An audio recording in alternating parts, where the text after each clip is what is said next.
there, Priority Mates! Welcome to our first episode entitled Disability Etiquette for our PrioriTeam Knowledge Field series. Here are 10 tips to respect people with disabilities. But before that, I have a question. Have you ever heard of the term disability etiquette? Disability etiquette refers to the useful tips and reminders used to raise awareness when interacting with PWDs, especially those people who have never interacted with a person who has a mental or physical disability. Now that we have defined the term, let us proceed to the 10 useful tips to remember when interacting with PWDs or persons with disabilities. Tip number 1. Find commonalities before thinking about the differences. Common ground is the base of all human connections. Once you've found something in common, then you can deal with the differences. Tip number 2.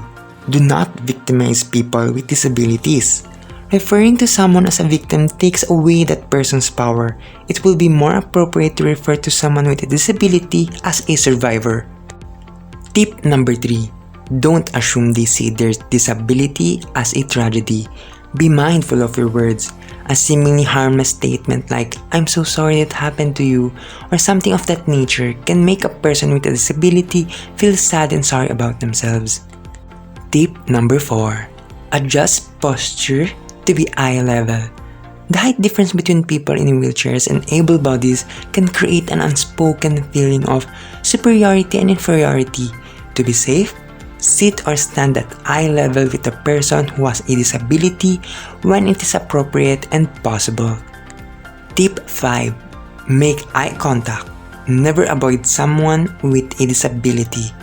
Never avoid and ignore PWDs. People with disabilities are human, and their existence deserves acknowledgement. Tip number 6. Ask if he or she needs assistance before providing it. Helping before asking implies he or she is incapable and can offend the person, especially if they've worked hard to be able to care for themselves. The better choice is to ask first.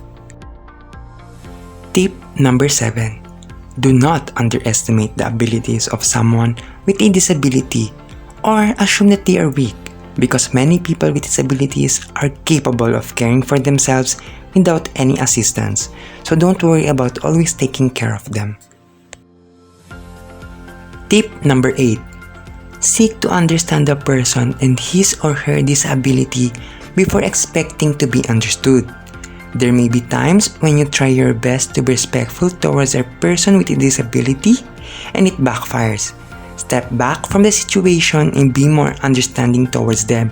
Show a little compassion. Tip number 9. Speak to the person before his or her caregiver. Always speak to the person with a disability before approaching the caregiver.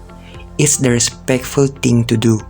By approaching the caregiver first, the person with a disability assumes you see him or her as unequal or incapable. It damages the relationship immediately. And now, for our last tip, which is called tip number 10. Be cautious of using outdated offensive terms.